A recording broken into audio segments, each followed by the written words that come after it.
नमस्कार दोस्तों।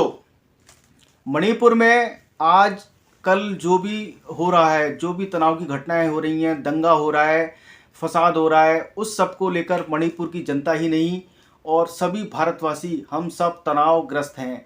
मणिपुर के इन हालात को लेकर हम सभी को और चिंता है, अवसाद है कि आखिर मणिपुर में रातों रात ऐसी क्या ज़मीनी हकीकत में बदलाव हो गया जिसकी वजह से वहाँ की दो जनजातियाँ एक दूसरे को मरने मारने पर उतरी हुई हैं। तो आज के वीडियो में हम इसी बात की पड़ताल करेंगे कि मणिपुर में क्या वो मुद्दे हैं जिसकी वजह से मणिपुर में ये संग्राम हो रहा है, क्यों ये मणिपुर में लोगों के घर जलाए जा रहे हैं और महिलाओं की आबरू लूटी जा रही है। तो मणिपुर की इस घटना के बारे में विस्तार से जानने के लिए मेरे साथ जुड़े रहिए। तो मैं स्वागत करता हूं आप सभी का आज की इस वीडियो में, जो हम मणिपुर के इस तनावपूर्ण हालात के बारे में आपसे रूबरू होने के लिए जुड़े हैं। तो देखिए दोस्तों, मणिपुर में ये जो इस तरह के दंगे फसाद और लोगों के घर घर जलाए जाने का, ये भी जो वहाँ पे अशांतिपूर्ण जो इस तरह का मतलब वहाँ पर प्रोटेस्ट जो स्टार्ट हुआ, उसके पीछे की जो वजह हम अगर उसको माने तो हुआ ये कि मणिपुर का जो ऑनरेबल हाई कोर्ट है, वहाँ के चीफ जस्टिस श्री एम.वी. मुरलीधरन ने 27 मार्च 2023 को एक वर्डिक्ट पास किया जिसके अनुसार मणिपुर की एक अहम जनजाति मैतेई जनजाति को शेड्यूल ट्राइब में इंक्लूड करने का उन्होंने वर्डिक्ट जारी किया। ओके, और जब ये वर्डिक्ट 19 अप्रैल को पूरे और लोगों के सामने पब्लिक किया गया, उसी के बाद से इस सुप्रीम मणिपुर हाई कोर्ट के वर्डिक्ट को लेके लोगों में गुस्सा पनपने लगा। चारों तरफ इस तरह की और प्रोटेस्ट होने लगे, लोगों के घर जलाए जाने लगे। तो आखिर मणिपुर हाई कोर्ट के इस वर्डिक्ट में कि मैतेई जो वहाँ की जनजाति है उसको शेड्यूल ट्राइब का स्टेटस दे दिया जाए, तो इसमें ऐसी क्या खामी है उस और वर्डिक्ट में, और ऐसी क्या गलतियां हैं उसको लेके जो वहाँ की दूसरी जनजाति है कुकी जनजाति, वो क्यों नाराज है। तो आइए इन्हीं सब बातों की हम पड़ताल करते हैं विस्तार से। अभी बहुत बुरा हाल हो रहा है और मैं बहुत आ, आ, अच्छा अच्छा फील नहीं कर रही हूँ। एक्चुअली बहुत बुरा फील कर रही हूँ कि अभी ये वायलेंस अचानक मैं सोच भी नहीं पाया ऐसे अचानक कैसे हो रहा है करके। Horrifying videos of homes and shops burning in Manipur are doing rounds on social media. Amid all the chaos, video of Manipuri celebs is also going viral. Olympian Mary Kom and actress Lynn Leishram posted videos on social media and urged people to stop violence. While posting a video, Bollywood actress Lynn Leishram broke down on camera. तो दोस्तों, मणिपुर के इस विवाद को बेहतर तरीके से समझने के लिए कि वहाँ की जो जनजातियाँ हैं, कुकी जनजाति, मैतेई जनजाति, उनके बीच में क्या विवाद है, तो उस विवाद को अच्छे तरीके से समझने के लिए पहले हमें मणिपुर की जो भौगोलिक संरचना है उसके बारे में समझना चाहिए। तो ये आप मेरे पीछे जो देख रहे हैं, ये मणिपुर का मैप है और इस मैप में जैसा कि आप देख सकते हैं कि वहाँ पर जो तीन जो मेन जनजातियाँ रहती हैं, जैसे पहली है मैतेई, दूसरी है नगा, फिर है कुकी। तो ये तीनों जो जनजातियां हैं इसी मणिपुर राज्य में रहती हैं। और मणिपुर का ये देखिए, आप जो ये नक्शा देख रहे हैं, तो इस मणिपुर राज्य का नक्शा एक तरीके से फुटबॉल के स्टेडियम जैसा है, जिसके बीचों बीच में देखें जो इसकी राजधानी है इम्फाल है, वो है। और उसके जो चारों तरफ ये जो पहाड़ी इलाके दिखाई दे रहे हैं, वो इसके क्या है, और जो और पहाड़ी इलाके हैं और गैलरी जैसे ये पहाड़ी इलाके हैं।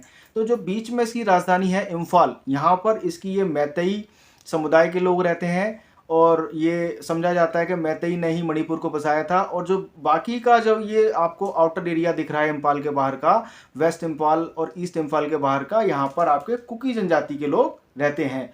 और इन्हीं मतलब पूरे उसको कनेक्ट करने के लिए बाहरी हिस्से को अंदरी हिस्से से दो मुख्य नेशनल हाईवे हैं जो मणिपुर को भारत के अन्य शहरों से जोड़ते हैं। तो देखिए, अगर हम मैतेई लोगों की बात करें तो जो मैतेई लोग हैं वो जो और मणिपुर जो भारत का पूर्वी उत्तर भारत का राज्य है, वहाँ के एक तरीके से मूल निवासी हैं। और उसमें जो धार्मिक दृष्टि से हम बात करें, अधिकतर मैतेई लोग जो हैं हिंदू हैं। जबकि हम दूसरी जनजाति कुकी जनजाति की बात करें तो जो कुकी जनजाति है ये मूलतः मंगोल की निवासी है और मंगोल से वहाँ से मंगोल से इनके पूर्वज यहाँ पर आकर मणिपुर में बस गए थे। और अधिकतर हम कुकी और नागा लोगों की बात करें तो ये मूलतः ईसाई लोग होते हैं। तो देखिए, और मैतेई जनजाति और कुकी जनजाति के बीच के इस झगड़े को समझने के लिए हमें ये समझना होगा कि जो मणिपुर है वहाँ पर उनकी क्या स्थिति है। तो देखिए, मैतेई मणिपुर का सबसे बड़ा समुदाय है और राजधानी इम्फाल में इनकी अच्छी खासी संख्या है और आमतौर पर ये मणिपुरी कहलाते हैं। 2011 की आखिरी जनगणना के मुताबिक ये लोग राज्य की आबादी का 64.6% होल्ड करते हैं। लेकिन एक ताज्जुब की बात है कि हम मणिपुर की टोटल लैंड की बात करें तो ये केवल उसके 10% भूभाग पर ही रहते हैं और अधिकतर मैतेई हिंदू हैं और उनमें से केवल हम बात करें आउट ऑफ 100% तो 7-8% मैतेई मुस्लिम भी हैं। अब देखिए, मैतेई जो बहुसंख्यक होने का दावा करते हैं वो ये भी कहते हैं कि हमने मतलब मणिपुर की मतलब स्थापना करी, हम इसके पूर्वज हैं। और इसके साथ साथ जो मणिपुर की विधानसभा में हम बात करें उनका जो प्रतिनिधित्व है वो भी बहुत ज़्यादा है, क्योंकि देखिए राज्य की 60% जो हम बात करें जो विधानसभा की सीटें हैं वो 60 सीटें जैसे मणिपुर विधानसभा में हैं तो 60 सीटों में से 40 सीटें इम्फाल घाटी क्षेत्र से हैं और ये वो इलाका है जहाँ पर मैतेई लोगों का होल्ड बहुत ज़्यादा है। दूसरी तरफ हम बात करें जो राज्य में जो आबादी है कुकी जनजाति की, नगा जनजाति की, तो ये जनजाति तकरीबन 40% के आसपास है। लेकिन जो एक बात है कि इनके पास में जो मणिपुर राज्य की 90% ज़मीन का होल्ड है और इम्फाल के बाहर जितने भी पहाड़ी मतलब इलाके हैं मणिपुर राज्य में उस 90% ज़मीन पर कुकी जनजाति होल्ड करती है। लेकिन ये एक अलग बात है कि उस जनजाति में केवल जो कॉन्स्टिट्यूंसी की 60 में से केवल 20 सीटें ही हैं, मतलब 20 विधायक इस और बेसिकली पहाड़ी इलाके से आते हैं। ऐसा इसलिए है क्योंकि जो कुकी जनजाति है उनके पास में क्या है, अभी शेड्यूल ट्राइब का स्टेटस है, तो वहाँ पर कुकी जनजाति के पास के इलाकों में कोई भी बाहरी बंदा ज़मीन नहीं खरीद सकता है, इवन मैतेई लोग भी ज़मीन नहीं खरीद सकते हैं।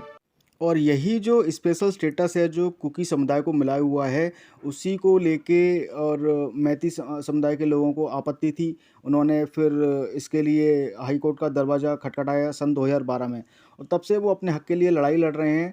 और उनका बेसिकली ये मानना है, उन्होंने हाई कोर्ट में ये बेसिकली और सुनवाई के दौरान ये अपना तर्क भी रखा कि उन्हें अपने समुदाय को संरक्षित करने के लिए मतलब शेड्यूल ट्राइब के स्टेटस की ज़रूरत है, जिससे कि वो अपनी पैतृक भूमि, परंपरा और मणिपुर की संस्कृति और भाषा को बचाने के लिए जो भरसक प्रयास कर रहे हैं उसमें वो और बेसिकली मतलब कामयाब हो पाएँ। क्योंकि देखिए उनका ये कहना है कि जैसे कुकी जनजाति के जो लोग हैं वो जिस तरह से और मैतेई समुदाय की और जो एरिया में ज़मीन आती है इम्फाल में उसे वो खरीद सकते हैं, जबकि इसके उलट जो मैतेई लोग हैं वो कुकी एरिया के पहाड़ी एरिया में ज़मीन नहीं खरीद सकते हैं। इसी के लिए उन्होंने शेड्यूल ट्राइब का स्टेटस बेसिकली मांगा था गवर्नमेंट से और जुडिशरी से, और जो कि हाई कोर्ट ने उनको और इस साल 2023 में अप्रैल में ये स्टेटस उनको दे दिया।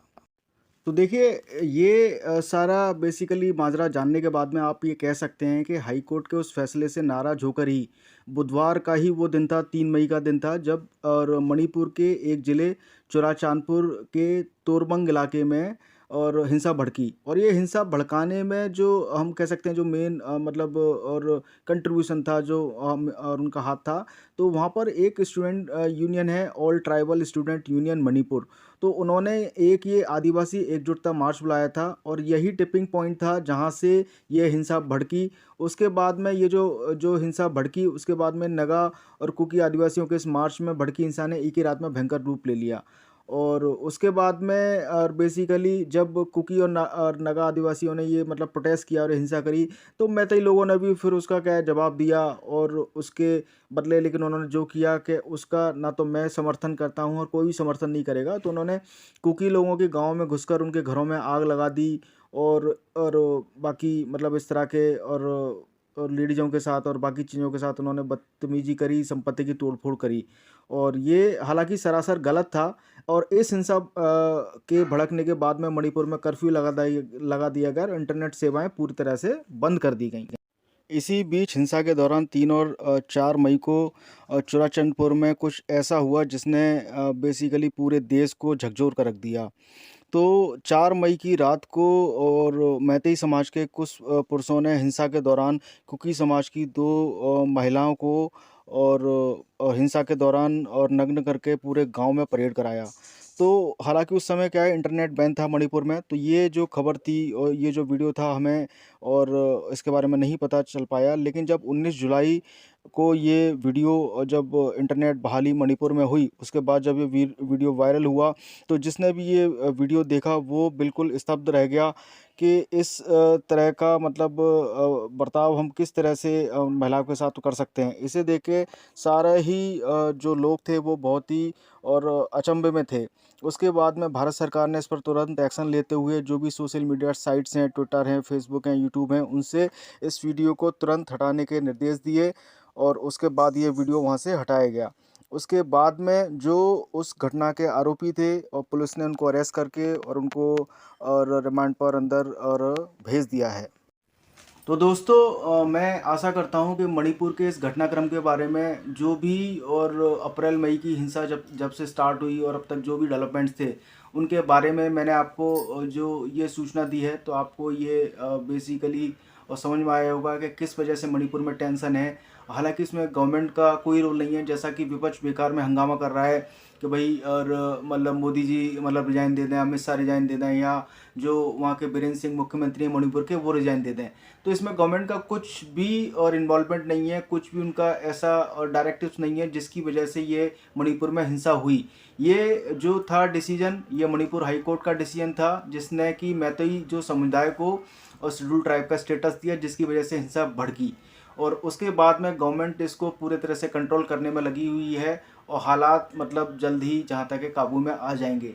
तो और इन सब के बीच में मेरा बस आपसे एक विनम्र निवेदन है, हो सकता है कि हमारी किसी से कॉन्फ्लिक्ट्स हों, जैसे कि आज मैतेई में और जो कुकी समुदाय में आपस में जो कॉन्फ्लिक्ट्स हैं, तो हो सकता है हमारे वैचारिक किसी से मतभेद हों और कुछ चीज़ों में हम किसी से सहमत नहीं हों, लेकिन हमें अपने बात का स्टैंड लेने के लिए जो भी बातचीत का रास्ता है उसको अपनाना चाहिए और किसी भी इस तरह के और बेसिकली रास्ते पर नहीं चलना चाहिए। किसी भी ऐसा कोई भी कार्य नहीं करना चाहिए, कोई भी कृत्य नहीं करना चाहिए जिससे हमारे समाज को, हमारे देश को और जो है शर्मिंदा होना पड़े। जैसा कि मैतेई समुदाय ने और जब एक घटना करी, महिलाओं का अपमान किया, जो उनका जो परेड कराया, इस वजह से मैतेई समुदाय का भी नाम पूरे देश में बदनाम हुआ और लोगों के मन में जो मैतेई समुदाय को लेकर छवि है वो बहुत खराब हुई। और ऊपर से जो भारत का भी जो हम बात करें, भारत को भी विश्व स्तर पर और यूएस से और बाकी देशों से इस तरह से प्रतिक्रिया मिली और उन्हें भी इस बात को लेकर काफ़ी शर्मिंदा होना पड़ा। तो हमारे वैचारिक मतभेद एक जगह हैं, लेकिन हमें महिलाओं का सम्मान करना चाहिए और जो इस तरह की घटनाओं को होने नहीं देना चाहिए। तो आशा करता हूं कि आपको ये सारी जानकारी जो भी मणिपुर घटना के बारे में दी पसंद आई होगी। तो अब मैं आपसे विदा लेता हूं और किसी नेक्स्ट वीडियो में मिलेंगे। तब तक अपना ध्यान रखिए, मस्त रहिए, स्वस्थ रहिए। जय हिंद।